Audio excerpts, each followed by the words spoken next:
ഭൂട്ടാനിൽ നിന്ന് നികുതി വെട്ടിച്ച് കാർ ഇറക്കുന്ന വൻ റാക്കറ്റ് സജീവം.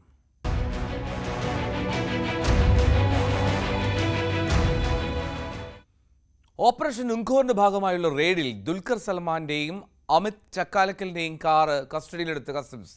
ഭൂട്ടാനിൽ നിന്ന് നികുതി വെട്ടിച്ച് ഇന്ത്യയിലെത്തിച്ച കാറുകൾ വാങ്ങിയതിനാണ് സംസ്ഥാനത്തെ 30-ലധികം കേന്ദ്രങ്ങളിൽ പരിശോധന നടന്നത്. 105 മുതൽ 200 വരെ വാഹനങ്ങൾ കേരളത്തിൽ ഇത്തരത്തിലുണ്ടെന്ന് കണ്ടെത്താൻ സാധിച്ചുവെന്നാണ് കസ്റ്റംസ് കമ്മീഷണർ ടിജു തോമസ് അറിയിച്ചത്. അമിത് ചക്കാലക്കലിന്റെ 8 വാഹനവും ദുൽഖറിന്റെ 2 വാഹനങ്ങളും പിടിച്ചെടുത്തു.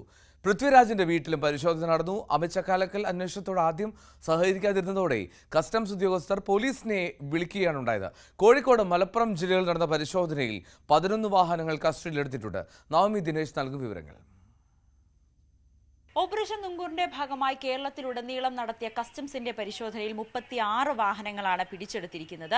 ഇതിൽ കൊച്ചിയിൽ എറണാകുളത്തേക്ക് വരുമ്പോൾ 3 പ്രധാനപ്പെട്ട നടന്മാരുടെ വീടിലും ഫ്ളാറ്റിലുമായിരുന്നു റെയ്ഡ് നടന്നിരുന്നത്.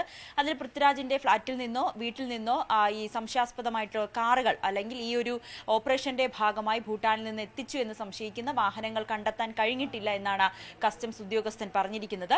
മറ്റൊന്ന് നടൻ ദുൽഖർ സൽമാന്റെ 2 വീടുകളിൽ, ഒന്ന് മമ്മൂട്ടിയുടെ വീട്ടിലും മറ്റൊന്ന് എളംകുളത്തെ ദുൽഖറിന്റെ വീട്ടിലുമായിരുന്നു പരിശോധന. ആ വീട്ടിൽ നിന്നുമാണ് എനിക്ക് പുറകിൽ കാണുന്ന ഈ ലാൻഡ് റോവർ കാർ പിടിച്ചെടുത്തിരിക്കുന്നത്. എന്തായാലും അന്വേഷണ സംഘം വ്യക്തമാക്കുന്നത് ദുൽഖറിന്റെ 2 വാഹനങ്ങളാണ് പിടിച്ചെടുത്തിരിക്കുന്നത്. മറ്റൊരു വാഹനത്തിന് ഫിറ്റ്നസ് ഇല്ലാത്തതിനാൽ ഇങ്ങോട്ടേക്ക് കൊണ്ടുവരാൻ കഴിഞ്ഞിട്ടില്ല. എന്തായാലും ഉടൻ തന്നെ ആ വാഹനവും ഈ കസ്റ്റംസ് ഓഫീസിലേക്ക് എത്തിക്കും. ഈ വാഹനം, അതായത് ദുൽഖർ സൽമാൻ ഉപയോഗിച്ചിരിക്കുന്ന ഈ വാഹനം ഭൂട്ടാനിൽ നിന്നും കേരളത്തിലേക്ക് എത്തിച്ച് അവിടെ നിന്ന് ആണ് ദുൽഖർ സ്വന്തമാക്കിയതെന്നാണ് മനസ്സിലാക്കുന്നത്. ഒപ്പം ഇതിന് ഫിറ്റ്നസ് സർട്ടിഫിക്കറ്റും ഇല്ല എന്നുകൂടിയാണ് മനസ്സിലാക്കുന്നത്. അങ്ങനെ ആ രീതിയിലേക്കാണ് കസ്റ്റംസിന്റെ പരിശോധന. ഇനി അടുത്ത ഘട്ടം എന്നോണം അന്വേഷണ സംഘം കടക്കുന്നത്, അല്ലെങ്കിൽ കസ്റ്റംസ് കടക്കുന്നത്, ദുൽഖർ സൽമാനോട് ഈ വാഹനത്തിന്റെ കൂടുതൽ രേഖകൾ, ഈ വാഹനം എവിടെ നിന്നാണ് വാങ്ങിയത്, എത്ര രൂപയാണ് നൽകിയത്, ഇതിന് എന്തൊക്കെ പേപ്പറുകളുണ്ട്, ഇതെല്ലാം കൃത്യമായിട്ട് അന്വേഷണ സംഘത്തിന് മുന്നിൽ ഹാജരാക്കാൻ ആവശ്യപ്പെടും. അതിനുവേണ്ടി സമൻസ് അയക്കാനാണ് കസ്റ്റംസ് ഉദ്യോഗസ്ഥർ തീരുമാനിച്ചിരിക്കുന്നത്. അങ്ങനെ തന്നെയാണ് ഇന്ന് പത്രസമ്മേളനത്തിലും കസ്റ്റംസ് കമ്മീഷണർ വ്യക്തമാക്കിയത്. സമൻസ് കൊടുക്കുകയും ഇവിടെ ഹാജരാവുകയും അവരുടെ സ്റ്റേറ്റ്മെന്റ് എടുക്കുകയും ചെയ്യും. ഇൻഡിവിജ്വൽസ് അറിഞ്ഞോ അറിയാതെയോ ഇതിൽ പെട്ടുപോകുന്നതാണ്. പലരും അറിയാതെ ആയിരിക്കാം, മറ്റു പലരും അറിഞ്ഞുകൊണ്ട് തന്നെയാണ് ഇതിനകത്ത് വാങ്ങിയിട്ടുള്ള വണ്ടികളെല്ലാം. മറ്റൊന്ന് അമിത് ചക്കാലക്കലിന്റെ വാഹനമാണ്. 8 വാഹനങ്ങളാണ് അമിത് ചക്കാലക്കലിന്റെ പക്കൽ നിന്നും പിടിച്ചെടുത്തത്. എനിക്ക് പുറകിൽ കാണുന്ന ഈ 2 വാഹനങ്ങളും ലാൻഡ് റോവറിന്റെ തന്നെ 2 വാഹനങ്ങൾ, ഈ ഒന്ന് ലെക്സസ്, ഒന്ന് ലാൻഡ് റോവർ, അങ്ങനെ 2 വാഹനങ്ങൾ കസ്റ്റംസ് കമ്മീഷണറുടെ നേതൃത്വത്തിലുള്ള സംഘം പിടിച്ചെടുത്ത് ഈ ഓഫീസിന് മുന്നിലേക്ക് ഇട്ടിട്ടുണ്ട്. ബാക്കി വാഹനങ്ങൾ ഉടനെ തന്നെ അവർ ഈ യാർഡിൽ നിന്നും അവിടെ നിന്നും പിടിച്ചെടുക്കുമെന്നാണ് അറിയാൻ സാധിക്കുന്നത്. പക്ഷേ ഈ അമിത് ചക്കാലക്കൽ വ്യക്തമാക്കുന്നത് ഈ വാഹനങ്ങൾ തന്നെ, പ്രത്യേകിച്ച് ലാൻഡ് റോവർ വാഹനം താൻ 5 വർഷമായി ഉപയോഗിക്കുന്നതാണ്.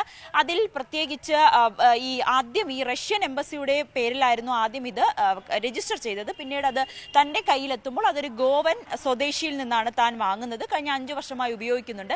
നവംബർ മാസത്തിലും ഇതേപോലെ ഒരു റെയ്ഡ് തന്റെ വീട്ടിൽ ഉണ്ടായിരുന്നു. അന്ന് കൃത്യമായിട്ടുള്ള രേഖകൾ കാണിക്കുകയും തന്റേത് ഈ ഭൂട്ടാനിൽ നിന്നും വന്ന വാഹനമല്ല എന്ന് കണ്ടെത്തുകയും ചെയ്തു എന്നാണ് അമിത് ചക്കാലക്കൽ വ്യക്തമാക്കിയത്. എന്റെ വണ്ടി എന്റെ അവകാശം, അതായത് എന്റെ ഓണർഷിപ്പിൽ തന്നെ ഇരുന്നിട്ട് ഇപ്പൊ 5 വർഷത്തിന് മുകളിലായി. അപ്പോൾ അതിന്റെ 1999 ആ വണ്ടി രജിസ്റ്റർ ചെയ്തത്.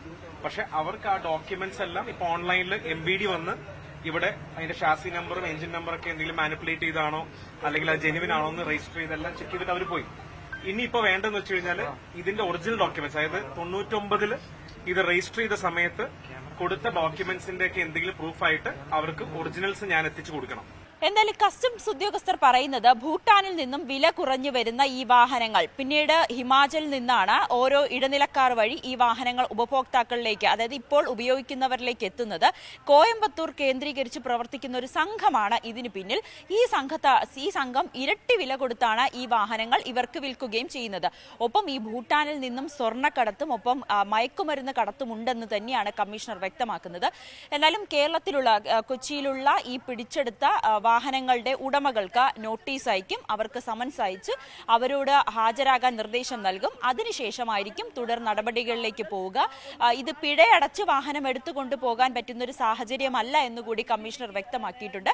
പകരം ഇവർ ആവശ്യമായിട്ടുള്ള രേഖകൾ ഹാജരാക്കിയാൽ മാത്രമേ പിന്നീട് ഈ വാഹനം വിട്ടുകൊടുക്കുകയുള്ളൂ, ഇല്ലെങ്കിൽ കണ്ടുകെട്ടും തുടർന്നുള്ള നടപടികളിലേക്കും കടക്കും. എന്തായാലും രണ്ട് താരങ്ങൾക്കും അമിത് ചക്കാലക്കലിനും ദുൽഖറിനും ഉടനെ തന്നെ നോട്ടീസ് അയക്കാനാണ് കസ്റ്റംസിന്റെ തീരുമാനം. പൃഥ്വിരാജിന്റെ ഈ വാഹനവുമായി ബന്ധപ്പെട്ട ഈ ഭൂട്ടാനിൽ നിന്നും വരുന്ന വാഹനം അല്ലെങ്കിൽ ഈ ഓപ്പറേഷന്റെ ഭാഗമായിട്ടുള്ള വാഹനം കണ്ടെത്താൻ സാധിച്ചിട്ടില്ല. അതുകൊണ്ട് തന്നെ നിലവിൽ പൃഥ്വിരാജിനെതിരെ മറ്റ് നടപടികളിലേക്കൊന്നും കടക്കുകയില്ല എന്നുകൂടിയാണ് കസ്റ്റംസ് കമ്മീഷണർ വ്യക്തമാക്കുന്നത്.